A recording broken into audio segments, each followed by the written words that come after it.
Just like bone का question 10 mark में definitely पूछा जाएगा। आपके लिए जो सेकंड मोस्ट इंपॉर्टेंट क्वेश्चन है for 10 mark is a joint. आप सबसे बड़ी गलती करते हो कि आप सिर्फ अपर और लोअर एक्सट्रीमिटी के जॉइंट्स को स्टडी करते हो। आपके सिलेबस में बहुत क्लियर कट मेंशन्ड है intervertebral joints and temporomandibular joint. Students mostly ये दो जॉइंट्स को नेग्लेक्ट कर देते हैं और इन्हें पढ़कर नहीं चाहते। But let me tell you, ये एग्जामिनर्स के one of the favourite questions है। आपको ऐसे 10 कौन से पॉइंट्स का ध्यान रखना है for your 10 mark question from arthrology.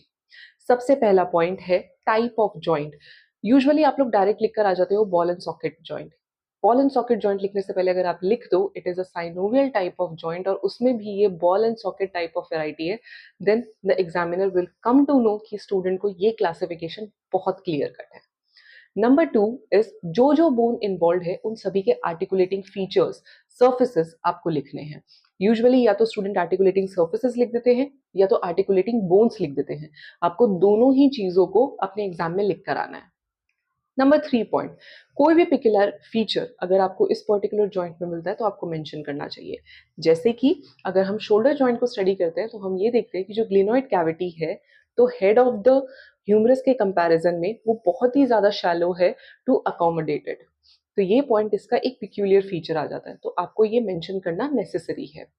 Number fourth point आ जाता है supports of that particular joint. अब उसमें मसल हो सकती है, टेंडन्स हो सकते हैं, लिगामेंट्स हो सकते हैं और आपको इन सभी चीजों का एक्सटेंट बताना है कि वो कहां से कहां तक है। Number five point is bursa. काफी सारे ऐसे जॉइंट्स है, फॉर एग्जाम्पल नी जॉइंट, जहां पे बर्सा स्पेसिफिकली मेंशन्ड है और आपको ये जरूर लिख कर आना है कि कौन कौन से बर्साज हैं और उनकी लोकेशन क्या क्या है।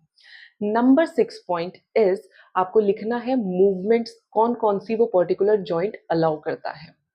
इसके बाद आपको लिखना है न्यूरोवास्कुलर स्ट्रक्चर, जहां पर आपको लिखना है arterial supply, Venus drainage and nerve supply of that particular joint. Last में जब हम आते हैं तो हमें इस जॉइंट की लिखनी है clinical anatomy. Again I am telling you, student सबसे बड़ी गलती कर देते हैं कि वो सिर्फ क्लिनिकल एनाटमी की कंडीशंस लिखाते हैं, उसमें एनाटमी का रेलेवेंस स्टूडेंट मिस कर देते हैं। आप लोग प्लीज ये पॉइंट मिस मत करना।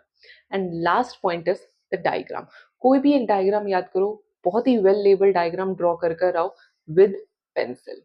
So next time the question for joints अगर आपके पास पूछा जाता है तो ये 10 पॉइंट्स को मेंशन करना बिल्कुल मत भूलना। एंड डेफिनेटली आप स्कोर